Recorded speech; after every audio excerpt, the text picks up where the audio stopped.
সব ছেলে বিয়ে করার যোগ্য হয় না। এই সত্যটা কঠিন কিন্তু বাস্তব।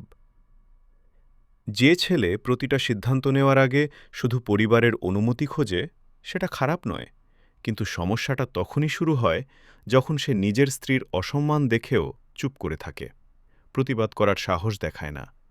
তখন সেই নীরবতা হয়ে ওঠে সবচেয়ে বড় অন্যায়। একজন স্ত্রী শুধু দায়িত্ব নয়, সে একজন মানুষ। তারও সম্মান আছে, অনুভূতি আছে।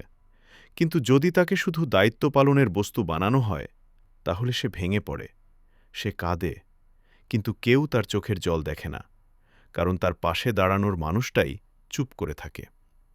মনে রাখো, বিয়ে শুধু দায়িত্ব নয়, এটা সম্মানের সম্পর্ক। যে পুরুষ তার স্ত্রীর পাশে দাঁড়াতে পারে না, সে কখনোই প্রকৃত সঙ্গী হতে পারে না। তাই আগে মানুষ হও, তারপর স্বামী হওয়ার স্বপ্ন দেখো। ভিডিওটা ভালো লাগলে একটা লাইক ও সাবস্ক্রাইব করুন।